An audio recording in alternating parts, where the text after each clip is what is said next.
Have you ever sat in a quiet room, looked around, and wondered, is this it? Maybe the television's on, the coffee's warm, the day is calm, and yet something still feels missing. Not dramatic, just hollow, like a low ache in a place you can't quite name. If that sounds familiar, you're not alone, not even close. Loneliness after 70 is something many people feel, but few talk about. Not because we're ashamed, but because sometimes we don't even realize what it is. It creeps in slowly, when the kids stop calling as often, when a spouse passes, when health makes it harder to get out like we used to. The routines stay the same, but the warmth, that's what starts to fade. And here's the thing. It's not just about being physically alone. You can be surrounded by people and still feel unseen. You can attend every family gathering and still feel like you don't quite belong. That's the kind of loneliness that really settles in, quietly, deeply. But the beautiful truth is this. Feeling disconnected doesn't have to be the end of the story. Because no matter your age, connection is still possible. Real, meaningful connection that makes you feel alive, valued, and heard. So today, I want to talk with you about that feeling and some gentle, powerful ways to lift it. Not with unrealistic promises or big life overhauls, but with small shifts that can start right where you are. Let's start with something simple, naming the feeling. When we feel lonely, our instinct is to distract ourselves. We turn on the TV, scroll through the phone, busy ourselves with puzzles or errands. And while those things help for a little while, they don't go to the root. The first step in healing loneliness is giving it a name and saying it out loud, even just to yourself. I feel disconnected. I miss being needed. I wish someone would check in on me. That honesty isn't weakness, it's strength. Because when you name something, you start to see it clearly. And what we see clearly, we can finally change. A woman I met recently, her name was Eileen, told me she hadn't said those words out loud in 10 years. She'd kept herself busy. She was always polite, always smiling at church. But one night, after dinner, she whispered to herself, "I'm lonely." And she cried. Not because she was falling apart, but because she was finally facing it. And that moment changed her. That brings me to something else I've seen make a powerful difference, giving your time to someone else who feels the same. Loneliness often tricks us into thinking we're the only ones who feel forgotten. But in reality, there are people all around us. People in your building, at your local center, even in your own neighborhood, who are sitting in their own version of silence, just waiting for someone to notice them. Eileen ended up volunteering one afternoon a week at a local library, helping kids with reading. At first, she felt awkward, out of place. "What do I have to offer?" she asked. Turns out, plenty. A listening ear, a kind smile, a patient voice. And slowly, the kids warmed up. The librarian started asking her to come more often. A few parents introduced themselves. It wasn't a dramatic change, but it was steady, real. And after just a few weeks, Eileen told me, "I don't feel invisible anymore." Connection doesn't always look like deep conversations or constant phone calls. Sometimes it looks like showing up, sitting beside someone, being present, even in silence. That counts. That heals. Another way to ease that ache of loneliness is to reconnect with something that made you feel like you. Sometimes the loss we feel isn't just about people, it's about identity. Maybe you used to teach, garden, sing, write, organize events. And now, for whatever reason, that part of you feels distant, like a chapter that closed and isn't allowed to open again. But here's the truth. Just because life has changed doesn't mean you can't return to what once made your eyes light up. A man named Harold, 74, used to build birdhouses in his garage. After his wife passed, he didn't touch the tools for 2 years. It felt pointless, he said. But one day his grandson asked if he could build something together. Harold hesitated, then opened the old toolbox. One small project turned into a weekend ritual. That, in turn, led to Harold teaching a small woodworking group at the senior center nearby. He said something I'll never forget.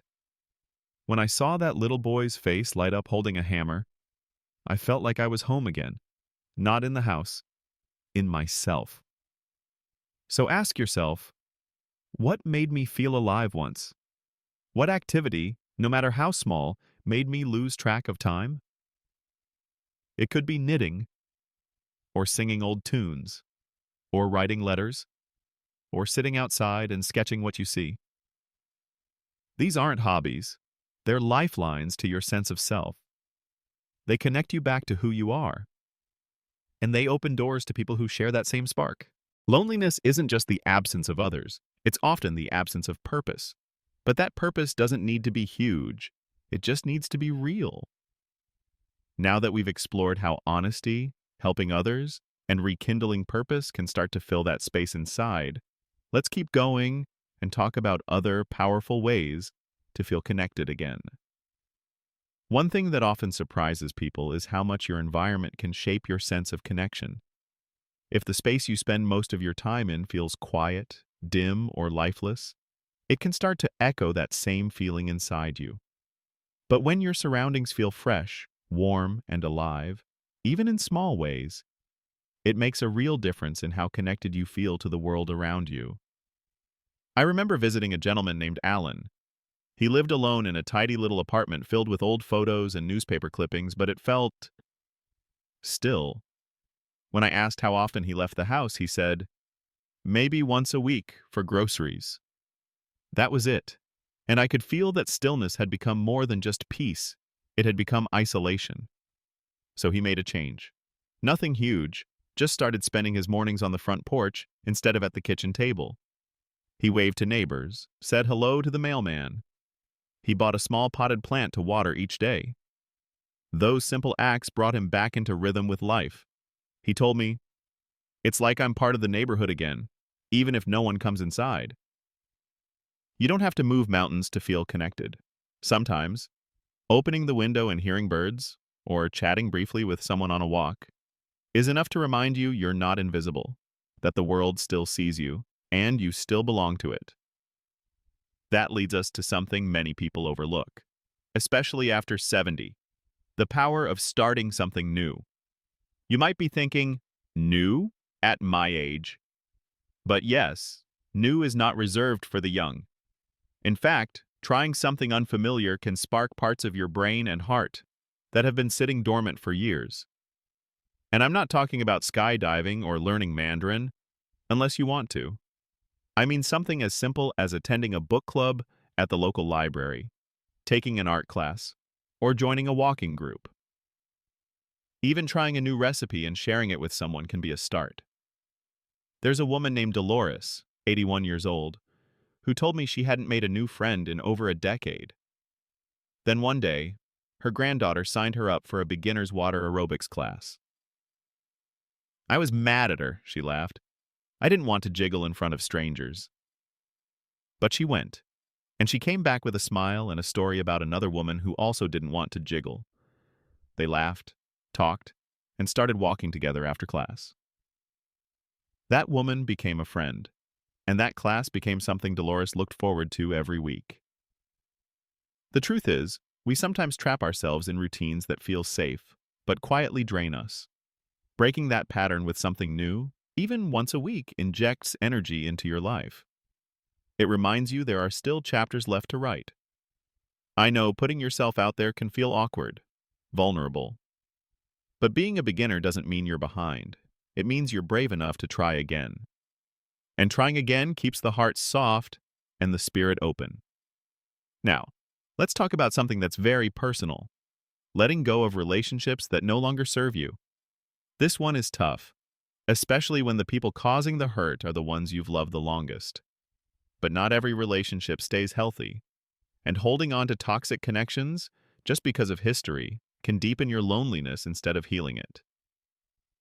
Maybe it's an old friend who only calls to complain, or a family member who makes you feel small every time you see them, or someone who constantly dismisses your feelings, interrupts your stories, or never asks how you are.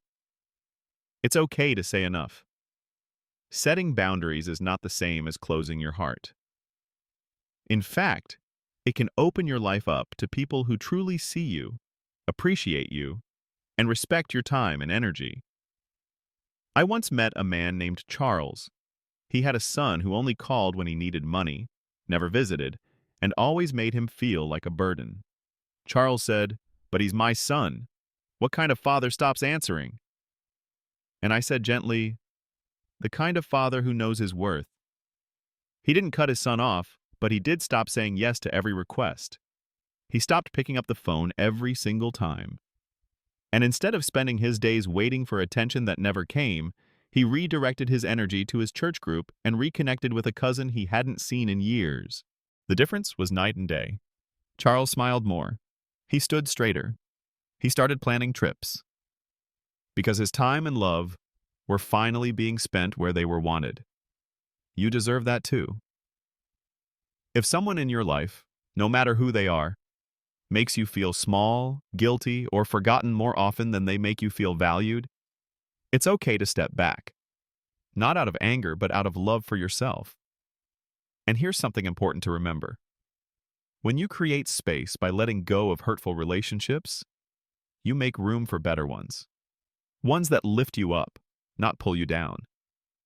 Sometimes we hold on because we think it's too late to start over.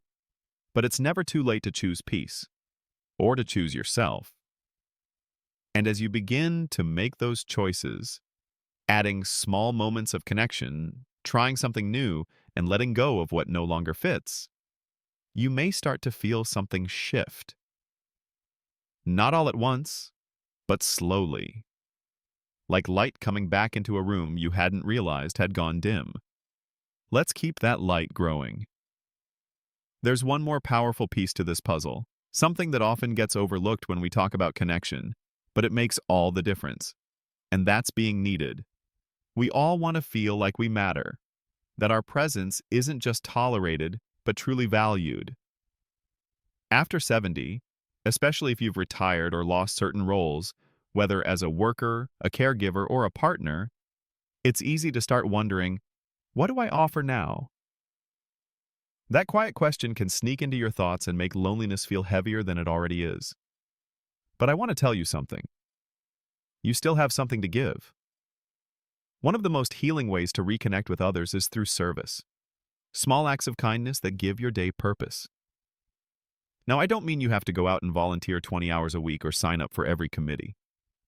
But even a phone call to someone who might be lonelier than you, a warm meal for a neighbor going through a hard time, babysitting your grandkids for a couple of hours, all of it reminds you, and them, that you're still a vital part of this world. There's a woman named June who lives down the road from me. She's 77, and every Monday she writes little handwritten notes to people from her church. Birthday wishes, get well cards, just thinking of you messages. She calls it her Monday ministry. She told me once, "I may not drive anymore, but I can still make someone feel remembered." That's what being needed looks like. You don't need a title or a paycheck to make a difference. You just need a heart that still wants to reach out. And you already have that. And here's the beautiful part. When you help someone else feel less alone, your own loneliness starts to shrink too. Because connection is a two-way street. Every time you give your time or attention, even in small ways, you reinforce a truth that's easy to forget. You still belong. I also want to say this. It's okay to ask for connection too. Sometimes we wait, hoping someone else will take the first step.